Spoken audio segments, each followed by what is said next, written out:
What's going on, everybody? I am Winston A. Marshall, aka the Swaggy Blerd, and this is the Blerd Breakdown, the show for when you need to know what happened was.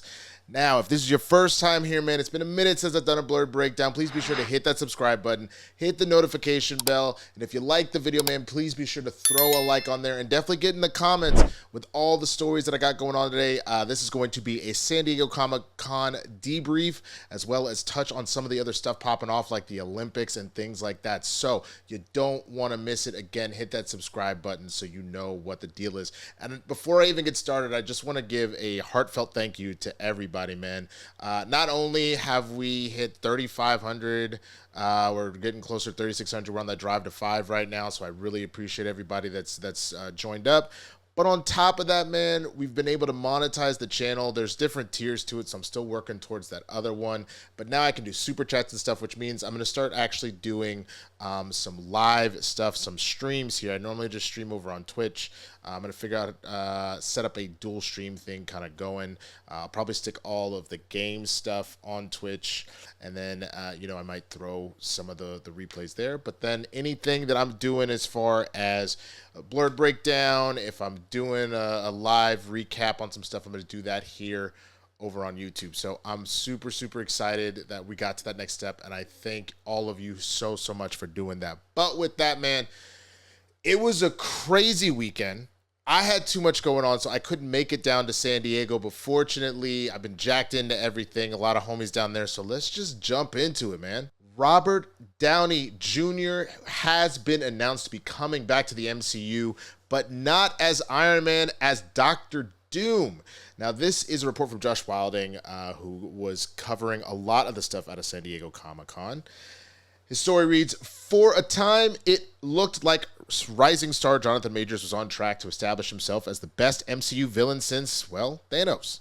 However, when Marvel Studios fired the actor after he was found guilty of 2 misdemeanor counts of assault and harassment, the MCU lost its kangs. We assumed the role might be recast, but with the multiversal saga struggling to strike a chord with fans, it was clear something needed to change. That something is the return of Robert Downey Jr., not as Tony Stark / Iron Man, but as Victor Von Doom / Dr. Doom. As exciting as this news may be, it also raises a lot of big questions about what this means for Avengers Doomsday, Avengers Secret Wars, and beyond. It's important to note that at Comic-Con, in press releases, and across social media, Downing has been referred to as playing Victor Von Doom. He's not an evil Iron Man or a version of Tony who gets shrapnel in his face rather than his chest. He's Victor, aka Dr. Doom. It's a crucial distinction because even though the multiverse will likely come into play, Downey has been cast as a different character, the same way Gemma Chan was Minerva and Cersei. Heck, even Josh Brolin portrayed Thanos and Cable in the same year, though that was the MCU versus the Fox Marvel universe. Doom's face is hideously scarred, and he never takes off his mask, meaning this may even be a voiceover role for Downey. Sure, he can eventually take it off to reveal a familiar face, but that predictable plot beat might not be one Marvel wishes to deliver in these movies. Marvel Studios, the Russo brothers, and Downey have all said Iron Man will remain dead, so the fallen hero being absent from the next Avengers movie is possible. However, Doom, in his own advanced armor, can take his place in a twisted turn of fate only the multiverse can deliver. Man, I have seen all sorts of commentary and thoughts regarding this casting. Me personally, I actually like it. I enjoy it. I think the bigger thing for me is not seeing Robert Downey Jr. and that being a problem. It's specifically not getting that Tony back. I don't want the Tony from our Earth 616 from the MCU back. I think that would indeed cheapen the death. I think it'll be interesting because it's multiversal that I felt like we were always going to get some version of the other Avengers in Secret Wars in some form or fashion. It just kind of makes logical sense. You've already had What If going on and whatnot, so we have seen various versions. So I was never really deterred by that. I just needed a major distinction. Now, it's interesting that they're saying that this is Victor. This is not Tony, so it's not even necessarily, I believe, what the Demon in the Armor is one of the storylines where Doom switches brains with Tony, things like that. That's not happening. It doesn't sound like we're getting Superior Iron Man either. It'll be really curious to see. It sounds like it will just be he's just Victor Von Doom. I mean, I'm kind of bummed that we're not getting Henry Cavill. I think he would have been a great Victor Von Doom personally. I think there's a number of people that would have been great. The running joke over on Capes and Cows is that that apparently I would always put Paul Giamatti at every role. So there's that too. But no, man, I think Robert Downey Jr. is fantastic. And that kind of egomaniac that Victor Von Doom is, he'll be able to play that. And in a lot of ways, it really is Reed and Victor are two sides of the same coin, but when you look at the powers essentially of Tony and Doom, I mean, Doom obviously has the mysticism in there as well, but like he has his armor, his Doom bots. It kind of falls in the same camp as Tony, so it's very interesting to kind of go down that rabbit hole. I just really hope that they do not nerf Doom and do not include the mysticism. He is equal parts sorcerer as he is techno wizard. Like that is literally why he's so dangerous, is because he understands both worlds very intimately. And mainly because at his initial thing that was pushing him was to try and save the soul of his mother from Mephisto. And then, Doom is very selfish. His mom saw that he was evil. It's a whole thing. Go read about it in the comics. You can check out Coy Janju's channel. He's actually been doing a lot of This Week in Comics and a lot of breakdown stuff. So definitely check all that out. Shout out to Coy. All right, man, let's go ahead and jump into the next story out of San Diego. It seems Bucky Barnes will have won his district by the time Thunderbolts hits theaters, as it's been revealed that the Winter Soldier will be a congressman in the film. And this is Mark Julian who was covering this via comic book. Now, not much was made about Sebastian Stan's Bucky Barnes sporting a gray bespoke suit in May set photos from Marvel Studios' Thunderbolts with the little star at the end. Was it an asterisk? Thunderbolts asterisk. However, we have to look at them in a brand new light, as it's been revealed at San Diego Comic-Con that Bucky is now a congressman. If you recall, in Falcon and the Winter Soldier, Barnes was unsure of what he should be doing with his life. With the Avengers disbanded and Steve Rogers aged up and out of the picture, Bucky was kind of left to drift in the wind. However, per a San Diego Comic-Con interview with Wyatt Russell, aka the U.S. agent, and Stan, it's been revealed that the Winter Soldier is wearing finer threads these days because he's a lawmaker that works on Capitol Hill. When making jokes about Bucky washing his vibranium arm in his dishwasher, that actually happens according to the footage shown at San Diego Comic-Con, Russell and Stan joke that it's because Bucky doesn't have a lot of free time. One has to, at some point, make sure that things do get clean, and so that's a very efficient way of doing it fast, Stan joked to Comic Book. He uses a lot less water, too, a lot less water in the dishwasher. That's when Russell let it slip that Bucky is a member of Congress, a detail that probably wasn't meant to be revealed just yet. But based on this revelation, it'll be interesting to see if the Thunderbolts asterisks are a government-sanctioned team that works for Bucky. Given that the theme of the film appears to be giving its members a second chance of redemption, perhaps its roster is shaped by Bucky wanting to give others the same chance that Steve gave him. Thunderbolts Asterix is an upcoming Phase 5 MCU film that is set for release on May 5th of 2025. The film is currently slated to close out Phase 5 of the MCU. Man, you know what? I'll be honest with you. Thunderbolts is that kind of sleeper movie that I'm kind of excited about. If it can give me any sort of the feels of what the second Suicide Squad, the James Gunn Suicide Squad, obviously James Gunn is not behind this film, but if it can give me that kind of, human connection to these villains as they're really just trying to get their lives sorted out and whatnot, and there's still some evil in there at times, but just a lot of stuff going on. Like I always enjoy a villain story that you actually can vibe with the villain one way or the other. Not because, I'm evil and nefarious, but just the idea of that's just good storytelling. You know what I'm saying? Is that if you can make somebody that's doing wrong things, but you can give me a reason to either, if not root for them, at least be drawn into their story, even if I'm hating them the whole time. If you're drawing me in, like Homelander, for example, I fucking hate Homelander, but Anthony Starr does such a good job, and Eric Kirby, I'm so sorry, dude, I keep messing up your name.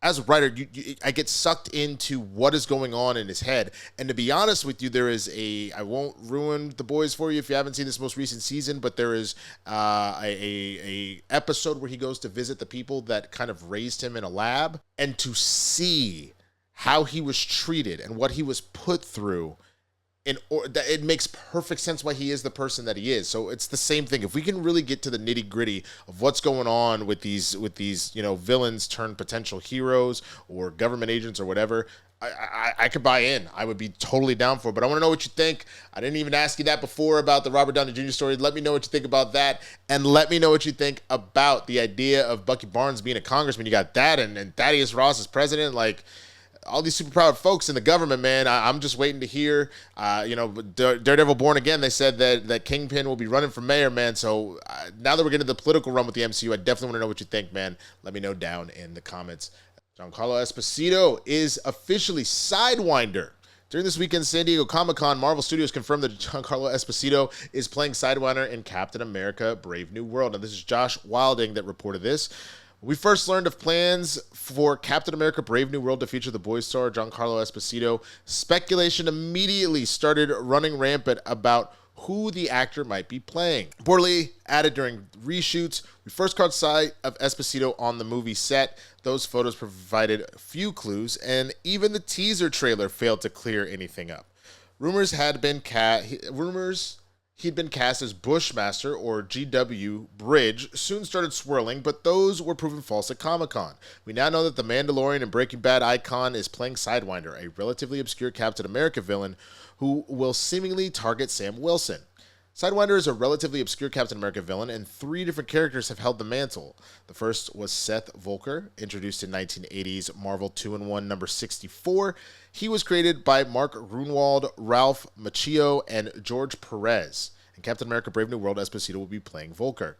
Seth Volker was hired by the Roxxon Oil Company to retrieve the Serpent Crown, an ancient magical artifact which offers its wearer a long list of superpowers. As Sidewinder, Volker succeeded in his mission and later established his own superhero group, the Serpent Society. That was initially a success, though the villain was ultimately betrayed by Viper. However, Diamondback helped him and continued doing his thing until retiring. Believe it or not, Volker is now a television pundit who shares his thoughts on post-human beings, including the Thunderbolts. The Sidewinder we've seen in the MCU appears to be a relatively normal and appears to be outfitted with a variety of weapons. As for the comic book Sidewinder, he's also a normal man and has only a teleportation cloak which can transport him and others. Time will tell whether Esposito's version uses one of those, but we expect Volker to follow in comic book counterpart footstep by being a skilled businessman and fighter who takes charge of a successful group of mercenaries. Esposito has confirmed that following his appearance in Captain America: Brave New World, he'll star in a Marvel Studios Disney Plus series. Daredevil Born Again is a likely possibility, though we could also see the actor being added to Ironheart in the potential reshoots. Now, talking about his MCU role at Comic-Con this weekend, the Better Call Saul star said, "He's a complicated guy who didn't start in a nefarious way. He came to this in a different way, which hopefully will unfold." And I like it because you've seen me play certain villainous characters who use their brains, who are great at dictating what to do and how to do it. I like Sidewinder because he's a very physical guy, and he's got to go toe-to-toe with his physicality. And he knows how to use the tools of his trade. So he's someone who plays against some of the things in the comic that you think to be true. Okay, my immediate thoughts about this. I mean, I am always happy when Esposito can be in any role. He is one of the most talented actors that has ever been in Hollywood, if we're just being honest. I mean, Gus Fring is absolutely one of the greatest villains that we have ever been graced with. And he's been doing it since the Spike Lee days, man. I mean, obviously, you got him in Mando. He's been all over the place. The Far Cry 6. Like, homie is one of the GOATs. But I will be honest, because he kind of mentioned this in an interview a little while ago, and I don't know if he was pulling our leg because he already knew he was going to end up in this role or not. I am a little disappointed that he's not playing a hero or something that wasn't always a villain. Like, he's a great villain. He genuinely is. The only villain I would have wanted to see him as, to be honest with you, would be Magneto. And if he's not going to do that, then I don't love him playing another villain. Now, Sidewinder could be a great fit for him ultimately. I believe he can play any role that he's given, so there's that. But I don't know. I personally feel like he's maybe a little bit wasted, but I want to know what you think, man. I mean, we haven't seen anything yet other than a teaser trailer, so I'm not even gonna really like dive into that and try and shit on anything like that. When I think of him and I think of his personality, there are other roles that I think he would fit into. But again, I want to know what you think about the situation. Do you like the casting for him, or do you wish that he would have also been in something else, man? Let me know in the comments. Now, enough about the future. Let's talk about the present, yo. Deadpool and Wolverine is the #1 movie in the world. Now, we knew Deadpool and Wolverine was on track for a massive opening weekend, but Marvel Studios' first R-rated movie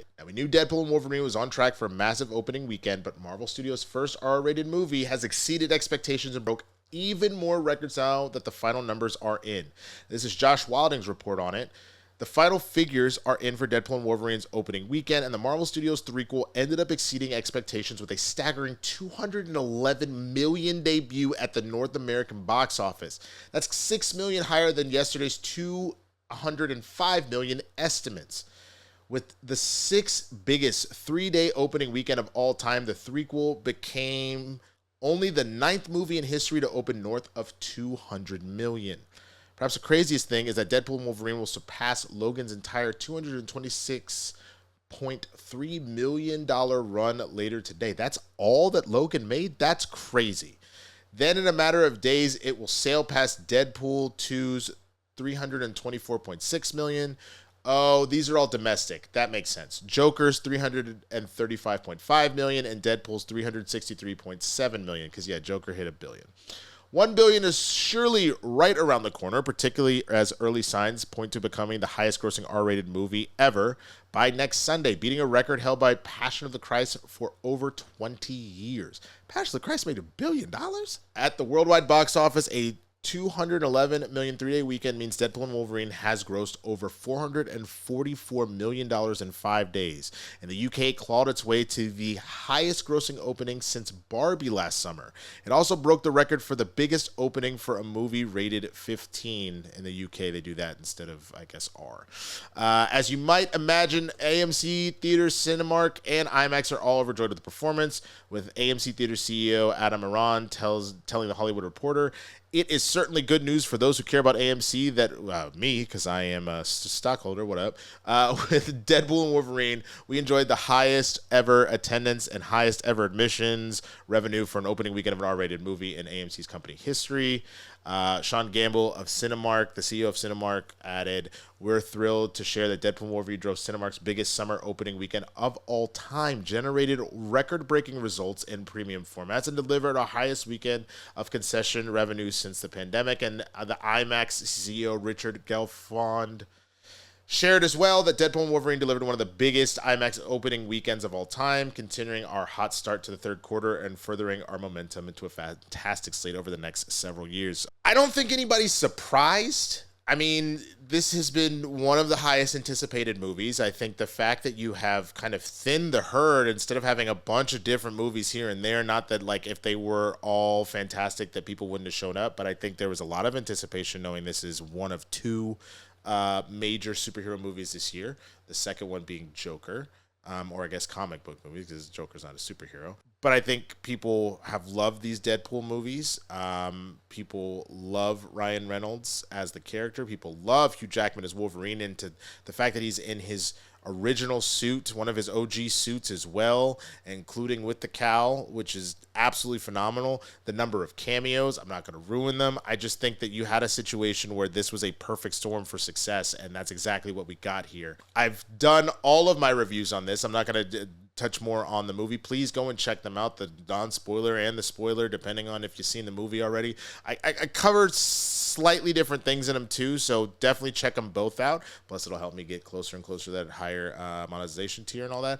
But it's just a really good movie, and I'm not surprised. It has a lot of replay value because people want to re-look at the cameos and the Easter eggs and all that. So, again, I think that this won't just clear $1 billion. I think it'll pass Barbie. I think it'll be able to hit 1.5, but it just depends because Barbie was a phenomenon that people just kept going back. So was Top Gun. So was No Way Home. I think this has the potential to do that because there's also not a lot coming in behind it right now. Not now. In like a month, a couple months, Once Joker comes out way later, I think that's October, but I think there's not much coming up at this moment, so it can hold on for a while. But I want to know what you think about this number. Do you think it'll hit $1.5 billion? Do you think it'll go higher?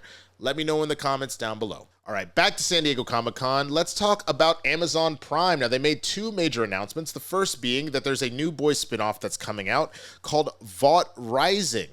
This Mark Cassidy covered this one. The Boys universe continues to expand with a third spin-off series announced this evening during Prime Video's show at San Diego Comic-Con. Vought Rising will be a prequel series focusing on the origins of the all-encompassing corporation from the main series, with both Jensen Ackles and Aya Cash set to reprise their respective roles as Soldier Boy and Stormfront. Ackles also made an appearance on the stage at Hall H, confirming that Soldier Boy will return in this series. Now, the Boys' official Twitter page did put this out, this tweet reading, introducing the new deranged entry into the world of the Boys, Vought Rising, starring Jensen Ackles and Aya Cash, set in the 1950s, exploring the early exploits of Soldier Boy and a soup you know as Stormfront. Only advice for now is to keep your hands off the effing shield. All right, the second thing that came up, Invincible has not only gave us a nice look into season 3 where he's going to switch to his blue and black outfit instead of the blue and yellow, but we also heard news the animated series is renewed for a 4th season. Now, Mark Julian covered this one. Prime Video announced at San Diego Comic-Con that Invincible has been renewed for a 4th season. Announcement was made to thunderous applause at Prime Video's Adapting Fan Favorites, a conversation with adult animation creators panel. Season 2 of the fan favorite cartoon recently concluded on April 4th of 2024, and fans have been very curious on the news of Season 3's release date after a long wait for Season 2. Ross Marquand, the voice actor for the Immortal, previously asserted that Season 3 would be streaming in early 2025, while Prime Video unveiled a new poster with Mark Grayson's new costume at San Diego Comic-Con. There has been no official confirmation on the 3rd season's release date. Previously, there was a 2-year wait between Season 1 and 2, with the 2nd season having a 4-month mid-season hiatus. It was previously confirmed that the wait for Season 3 would not be as long, and that Season 3 would not have a mid-season hiatus. Invincible executive producer Robert Kirkman announced the Season 4 renewal for the series, which is co-produced by Skybound Animation and Amazon MGM Studios. The series recently received its first Emmy nomination for Outstanding Character Voiceover Performance by Sterling K. Brown. Okay.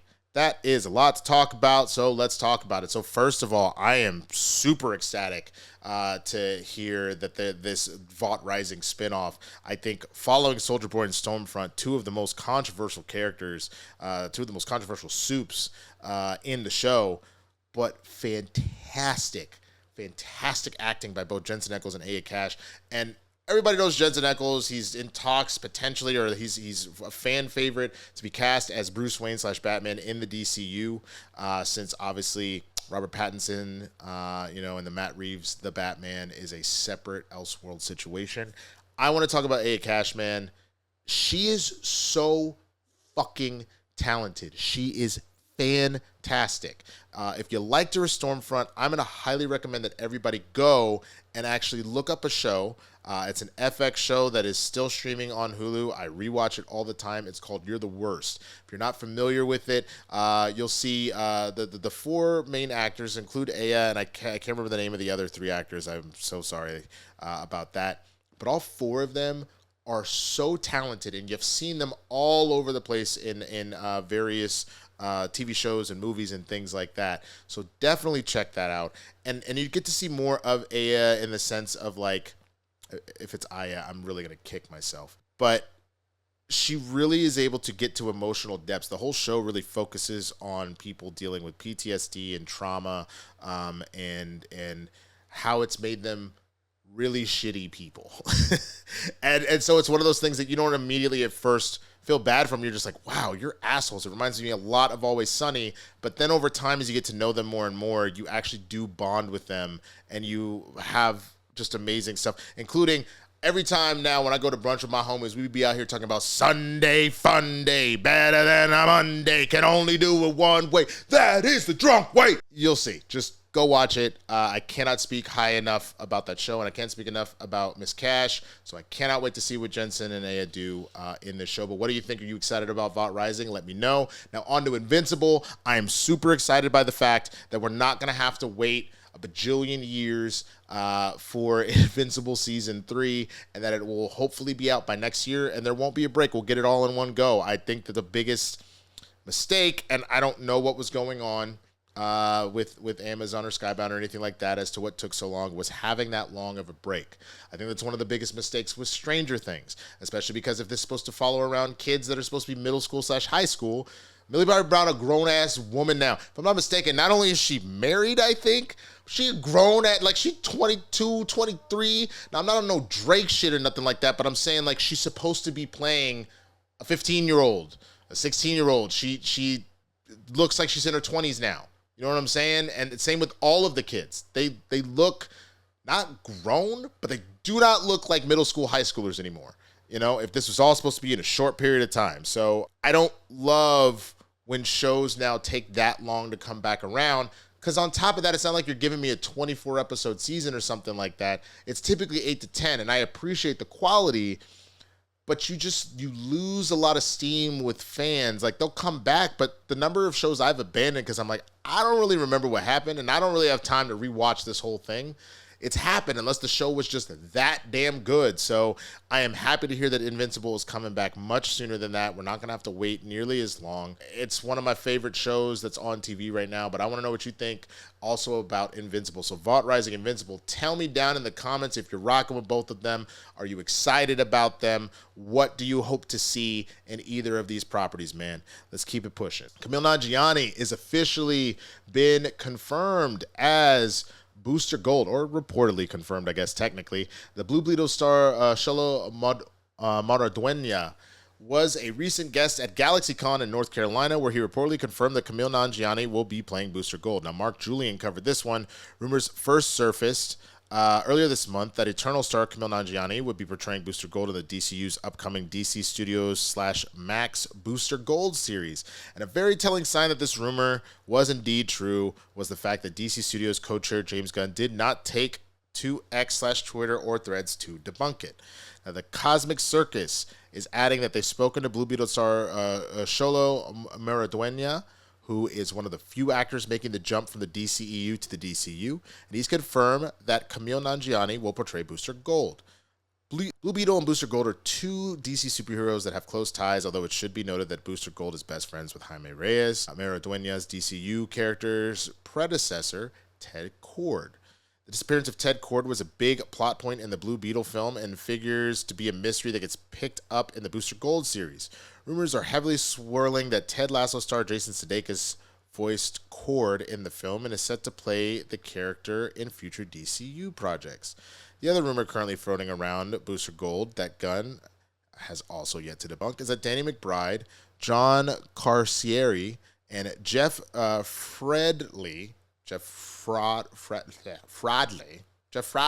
have been tapped to develop the show, giving the rumor credence is the fact that Jody Hill, Eastbound and Down and Vice Principals, has been confirmed as a producer on the show. When Gunn announced the DCU Chapter 1 Gods and Monsters slate back in January of 2023, Booster Gold was one of the confirmed projects. In the comics, Booster, real name Michael J. Carter, is a resident of the 25th century and a star quarterback at Gotham University who was expelled after being caught up in a scheme to fix games. Now working as a security guard at a museum, he steals some gadgets on display, Brainiac 5's Force Belt, a Legion of Superheroes flight ring, etc., and travels back in time to become a superhero. I will bet one that builds wealth around his superhero exploits, much to the chagrin of his fellow Justice League co-workers. Accompanying Carter on his time travel journey is his robotic security guard and co-worker Skeets, an AI that's a common tool in the 25th century, but is considered incredibly advanced by 21st century standards. Okay, so for those that are Booster Gold fans, I'm most familiar with him from both Batman the Brave and the Bold, but for me, my first exposure was Justice League Unlimited. The Greatest Story Never Told is one of my favorite episodes. We've got a quick appearance from Jeremy Piven as Elastic Man, because Plastic Man is doing something else, so they have both there. And you've got Booster Gold in that episode, trying to get the girl, trying to get all this fame and fortune, but he really wants to be a big shot, and he can't. And it's a really fun story. It's a nice introduction to him. And then, again, Batman Brave and the Bold, he's the same obnoxious, I want to be the center of attention character that he always has been. But the thing about Booster is that while he is that, he is also still like a good dude. The goodness kind of comes out of him by the time it's all said and done. So I think that Kumail could crush that. We saw in the Eternals, him being a Bollywood star was fucking hilarious, and kind of just how he can make himself the center of attention. I've also seen him in Silicon Valley do an excellent job with that as well. So bringing that to Booster Gold, I think he'll absolutely crush it. And watching him and Jaime Reyes interacting together, Xolo, I think that they're going to do an awesome job. I cannot wait to see it, man. And if Jason Sudeikis is indeed Ted Kord, my God, what a trifecta, the three of them. Ted Kord typically is dead, but who knows? Maybe he's alive. He just fully gives a mantle to Xolo. We'll see what happens, man. So with that, I want to know what you think about this, man. Are you excited about Kumail Nanjiani playing Booster Gold? Did you have a better casting choice or different casting choice in mind? Let me know in the comments. Now, let's get away from comic book stuff for a minute. To close it out, let's talk about the other major event happening right now internationally, and that is the Olympics. Now, as of this recording, the current medal leader is the United States with 20 medals, and 11 of those are in swimming, while Japan is the gold medal leader with gold in artistic gymnastics, fencing, 2 in judo, and 2 in skating boards. And Japan is the gold medal leader with gold in artistic gymnastics, fencing, 2 in judo, and 2 in skateboarding, totaling out to 6. Now, this may have changed by the time you're watching this, but this was as of Monday. But the big news for the U.S. today was that the U.S. men's team gymnastics group, which just won bronze, making it their first medal since 2008. Now, from Alyssa Ronek from ESPN 3 years ago at the Tokyo Olympics, the U.S. men walked into the Arike Gymnasium at a 6-point deficit before the competition even began, and ultimately placed 5th. 3 years later, they are Olympic bronze medalists. It's the first Olympic team medal for U.S. men's gymnastics since 2008. Defending Olympic champions, Japan took gold with a score of 259.594, and China finished with 259.062, taking silver. The U.S. finished fewer than 2 points behind Japan with a score of 257.793. The U.S. team was magnificent from its opening routines on the rings to the final performances on the pommel horse. And when they weren't competing, the 5 members of Team USA became the loudest cheerleaders in the arena. With each rotation, it became clearer and clearer the U.S. was in the mix for a medal. The largely American crowd grew louder, and with each stuck landing, and there was a lot of stuck landings, the crowd erupted into chants of USA, USA, that ricocheted around Bercy Arena. Frederick, Richard, and Steven Nordisic earned 2 of the highest scores of the night for the U.S. and helped secure the first U.S. team medal in 16 years. Dude, that is so cool. Obviously, we talk about Simone Biles. We talk about our ladies. They have been crushing it nonstop for years. Simone Biles is actually working through a leg injury right now. I think it's a calf injury, if I remember what they said, either calf or thigh. But she's still powering through and doing what she can for USA. But it's cool to see the dudes get up there. If they haven't gotten a medal since 2008, this is a big deal, man. That's a huge 16-year drought. So it is really, really cool to see that they were able to secure that bronze medal for the U.S. and hopefully the team continues to grow. If you aren't watching basketball, you are missing out, because the women's game against Japan was both entertaining and kind of hilarious, including a ridiculous sign that someone says, a Japanese fan saying, "You can't beat us without Caitlin Clark," and then they smash on Japan. But then you also had the U.S. playing against Joker in Serbia, and, let's just say that Steph was having a little bit too much fun.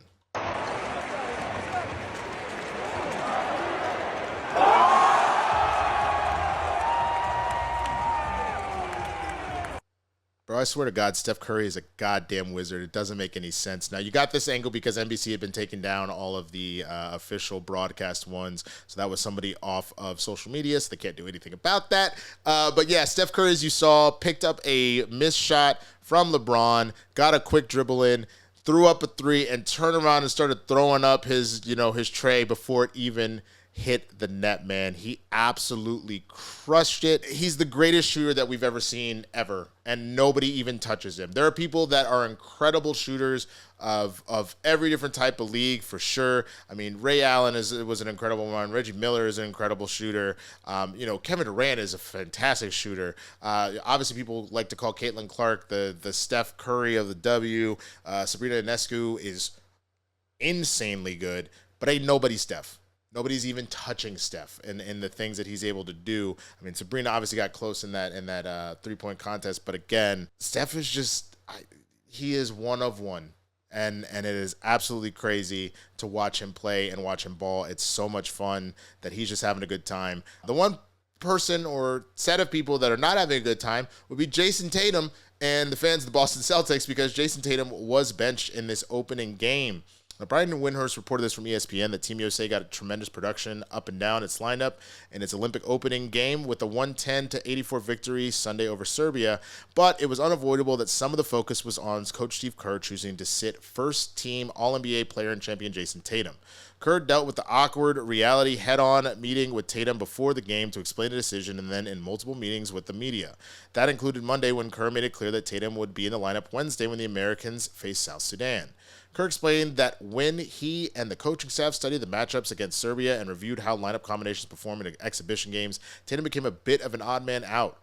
With Nikola Jokic and other strong big men on Serbia's roster, Kerr went with three centers, Joel Embiid, Anthony Davis, and Bam Adebayo, in his rotation. Serbia also has strong guards, leading Kerr to rely on Derek White as a leading bench player. White had 2 steals and a block, and Team USA was plus 15 when he was on the floor. FIBA rule games that are played in the Olympics are only 40 minutes long and favor using big men, as there is no defensive 3-second rule like in the NBA, and goaltending is relaxed once the ball hits the rim.